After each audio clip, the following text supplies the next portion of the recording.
वक्त है वोखाड़ पर नज़र डालने का। इस स्टॉक में भयंकर ज़बरदस्त अनाप शनाप अफलातून तेज़ी वाला एक्शन है।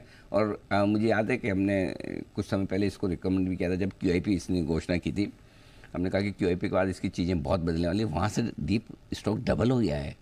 450 रुपये के आसपास हमने रिकमेंड किया था, वहाँ से डबल हो गया। लेकिन क्या कुछ हुआ है, इतना एक्शन क्यों और वोखाड़ में इतनी तेज़ी की वजह क्या है, आइए नूपुर से जानते हैं। नूपुर बताइए। बिल्कुल सर, रिवाइज भी हुआ था इसका सर्किट, उसके बाद से लगातार अपर सर्किट पर ही स्टॉक चल रहा है और एक महीने में देखें तो करीबन आपको 70% की तेज़ी दिखेगी।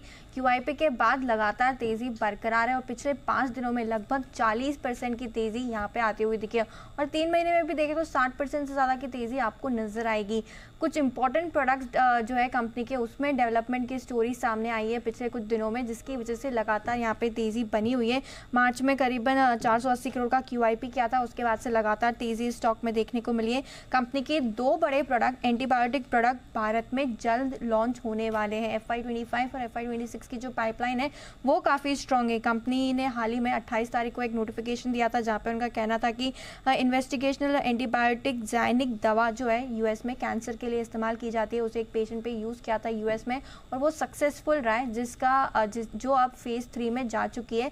मल्टीनेशनल अप्रूवल के लिए अब इसे भेज दिया गया है। जो WCK 522 के नाम से कंपनी ने इसका जो है अप्रूवल मल्टीनेशनल फेज़ 3 में, अब इसकी स्टडी भी चल रही है। एक और इम्पॉर्टेंट दवा है कंपनी की जो भारत में लॉन्च होती हुई नजर आएगी, जो अजिथ्रोमाइसिन को आप कंपटीशन देती हुई दिखेगी, उसका जो मार्केट शेयर है वो भी लेती हुई नजर आएगी। निमोनिया में इसका इलाज किया जाएगा। WCK 4873 जो नेटोफामाइसिन दवा है उसका अब आवेदन कंपनी ने drug controller government of India को दे दिया है। DCGI को ये पहुंच चुकी है और आने वाले कुछ महीनों में इसका भी प्रोडक्शन और मार्केटिंग इंडिया में शुरू हो जाएगी। बड़ा ये मार्केट शेयर यहाँ से अजिथ्रोमाइसिन से ले सकते हैं क्योंकि उससे बेटर इसके इफेक्ट्स देखने को मिले। और इस साल FY25 में और FY26 में कंपनी ने 2 ऐसे पेटेंट साइन किए, 2 ऐसे पेटेंट है जो FY30 और 31 तक वैलिड रहने वाली, वो भी पॉजिटिव न्यूज़ है।